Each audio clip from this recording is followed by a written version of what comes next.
Gautam Buddha story. एक दिन गौतम बुद्ध अपने शिष्यों के साथ एकदम शांत बैठे हुए थे।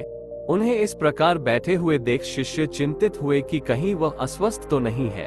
एक शिष्य ने उनसे पूछा कि आज वह चुप क्यों बैठे हैं, क्या शिष्यों से कोई गलती हो गई है। इसी बीच एक अन्य शिष्य ने पूछा कि क्या वह अस्वस्थ है, पर बुद्ध चुप रहे। तभी कुछ दूर के फासले पर खड़ा व्यक्ति जोर से चिल्लाया, आज मुझे सभा में बैठने की अनुमति क्यों नहीं दी गई है।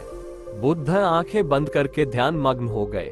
वो व्यक्ति फिर से चिल्लाया, मुझे प्रवेश की अनुमति क्यों नहीं मिली। इसी बीच एक उदार शिष्य ने उसका पक्ष लेते हुए कहा कि उसे सभा में आने की अनुमति प्रदान की जाए। बुद्ध ने आंखें खोली और बोले, नहीं, वो अछूत है, उसे आज्ञा नहीं दी जा सकती। ये सुनकर शिष्यों को बड़ा आश्चर्य हुआ। बुद्ध उनके मन का भाव समझ गए और बोले, हाँ, वो अछूत है।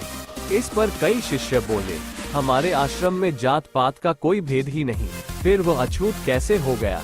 तब बुद्ध ने समझाया, आज वह क्रोधित होकर आया है।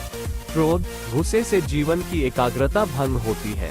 क्रोधी व्यक्ति प्रायः मानसिक हिंसा कर बैठता है, इसलिए जब तक वह क्रोध में रहता है तब तक अछूत होता है।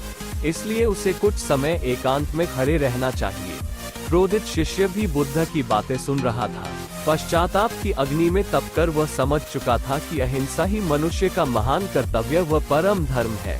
वो बुद्ध के चरणों में गिर पड़ा और कभी क्रोध न करने का प्रण लिया। शिक्षा।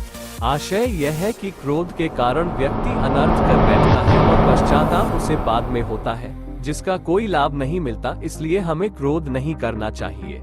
असल मायने में क्रोधित व्यक्ति अछूत हो जाता है और उसे अकेला छोड़ देना चाहिए। क्रोध करने से तन, मन और धन तीनों की हानि होती है। क्रोध से ज्यादा हानिकारक कोई और वस्तु नहीं है।